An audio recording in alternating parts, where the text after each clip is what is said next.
almost 2 years. And it was a double memorial service because her daughter died like 3 days after she did. And so they were both remembered yesterday.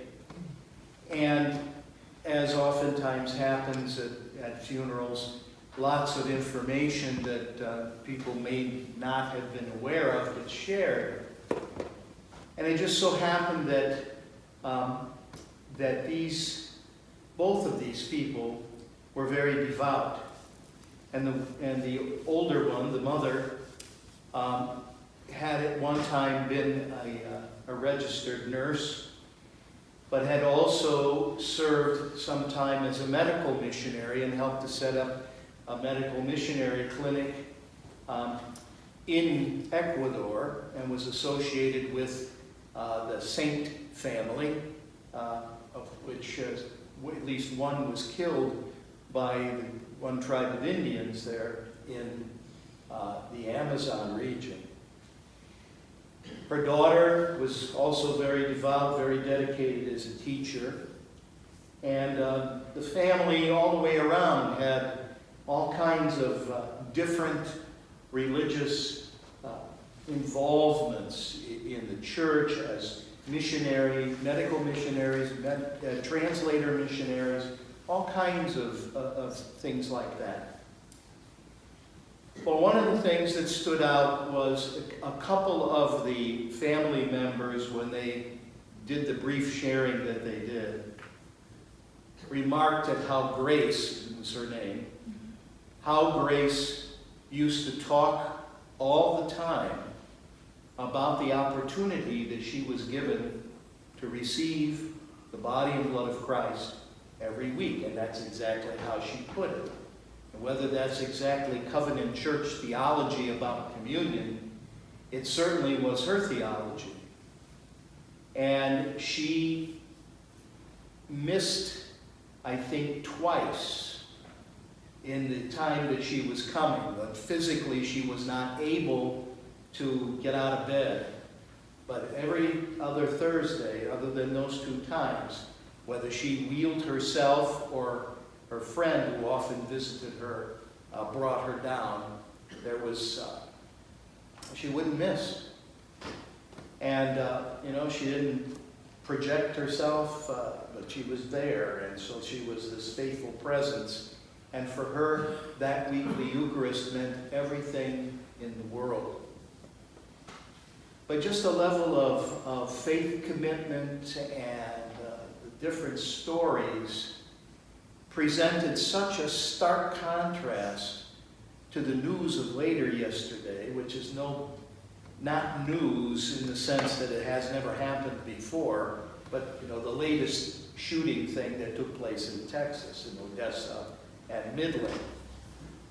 And it just was, to me, the greatest contrast, this juxtaposition of things. So here we have people who were, by the grace of God and their response to that grace, really perfected in their life and in holiness. And on the other hand, here we have someone, for whatever reason, whether he was, out of his mind or just whatever his motivations were, just the exact opposite. Carrying out this horrible crime. And then, of course, the other news about shootings here and there was no consolation. So, the first reading today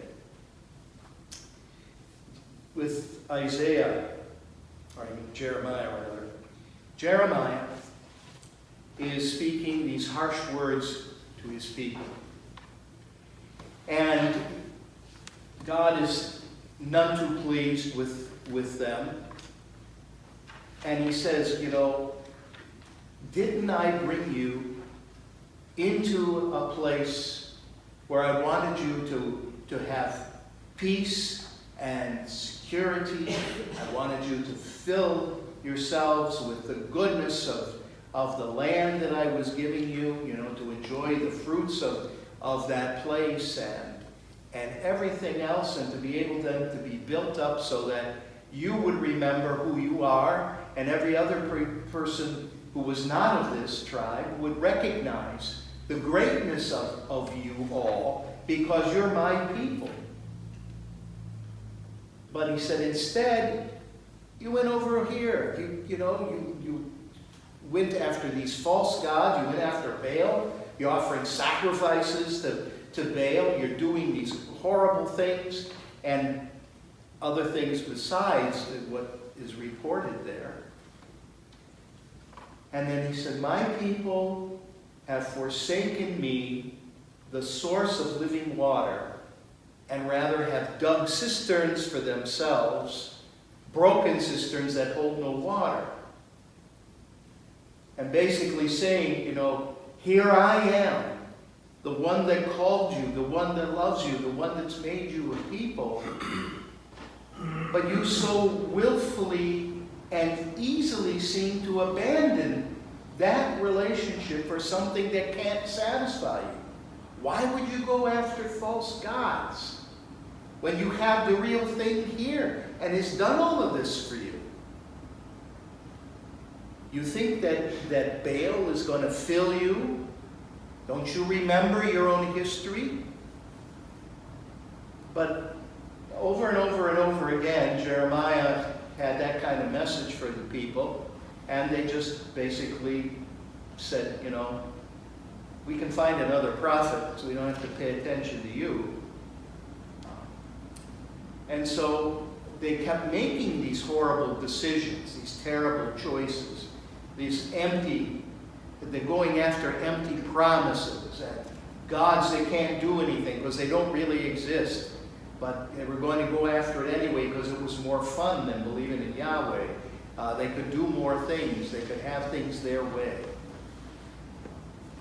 And it seems like that temptation to have things our way, to do things the way we want to do them, rather than humbly submitting to the Lord and His way, is something that we all feel attracted to. What is sin except trying to satisfy some need or desire in us with something less than God, something less than what is good and true for our lives as human beings? How is it that so many people can commit all of these abominable acts in a country like ours, or anywhere in the world for that matter, and think that somehow or other than if they're out of their minds, to think that somehow or other they're doing something good for society, whatever their political affiliation or whatever their feelings are. How could they ever think that killing people is ever a solution to anything? How can it be that in this country of ours, we can think of ending the lives of the innocent so cavalierly because they interfere with our plans? This kind of nonsense, this abomination, continues to happen and is multiplied in so many places in the world precisely because we spend our time not going for the source of the living water, not going for the truth and the love and the justice and the mercy and compassion of God, but instead we spend our time digging these cisterns that are broken, that can't hold any water. And we go after all these different things that we think are going to fill us up and satisfy us. It's like the addict, whether he's addicted to alcohol or to drugs of some other kind of drugs, or to sex, or to whatever it might be, thinking that this is going to fill me, this is going to satisfy me, this is going to make life great for me. only to find out that it takes more and more and more, and you'll never be filled because you're trying to fill a cracked cistern, and the stuff is going to run out because, first of all, it's not worth taking in, and secondly, you got nothing to hold it with because it can't do anything for you except make you worse, drain you of life, steal it away, make life miserable for you and for the people around you. But those are two choices that people are making all the time. And we're tempted in our own ways to continue to, go after other things. Whether it's, what our political affiliations or our attitudes towards, other races or people of other economic levels or whatever it might be. And then Jesus comes along in the gospel today and says, and he's not giving an etiquette lesson here, even though, you could learn something from that. But he's saying, what is it that God has done for you that you don't get? And that you somehow think that you can convince God to love you more by jockeying in position for what, you want from God. That's why he says, when you come to a wedding banquet, don't go for the place of honor because you might get embarrassed and be told to go to the lower place. Because when they would come for meals, the men ate together, the women ate separately. They would recline. That's how they ate. They ate reclining, which I've always tried to kind of figure out, but never been able to. But, and they would try to recline in groups of 3. And the place of honor for a banquet was always in the center of the room. So Jesus noticed that at this ordinary Sabbath meal, all these people were trying to congregate around the middle place so that they would be the most important people in the room. But what he's saying there is, again, God is the one who is going to satisfy your deepest need.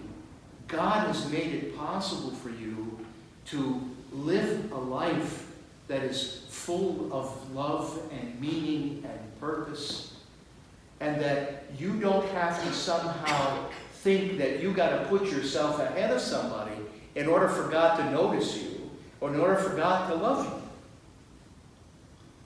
Because wasn't that another practice that they had, that they thought that by more words or more prayers or projecting themselves to be better than, just think of the example of the Pharisee and the publican in the temple, where the Pharisee says, I'm so glad I'm not like that guy over there who's a publican and he's a thief and he's a traitor to his people, but I'm so good and grand here.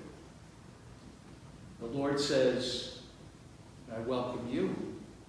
I call you as you are. My gifts are for you. My gifts are for anyone who comes to me, who doesn't think that somehow or other they got to earn what I have to give them.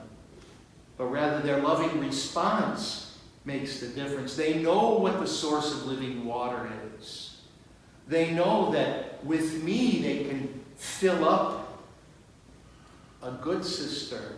They can have the love, the mercy, the understanding, the compassion that they seek by coming to me, by allowing me to fill them and not trying to convince me that they're better than somebody else.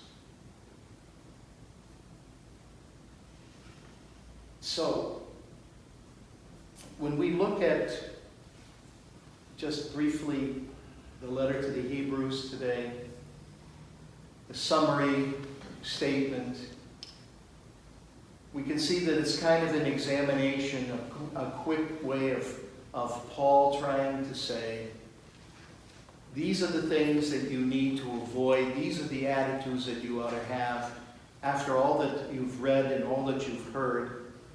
And so remember that Jesus Christ is the same yesterday, today, and forever. You can trust in the honesty, the integrity, the consistency, the faithfulness of and constancy of God.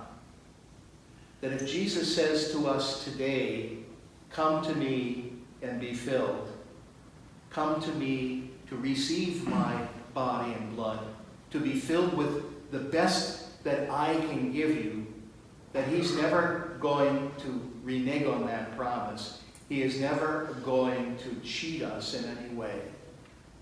That when we're tempted to go in some other direction, when we're tempted to allow something else to satisfy our desires, when we are tempted to just kind of put God over on the side or in a box someplace, he keeps telling us to come back, calling us to realize again who we are and whose we are, and where it is that we're going to find what we need to really live a decent life, to continue to choose the good and not to choose what is evil, what is wrong, what is ultimately unfulfilling and wrong for a human being's life.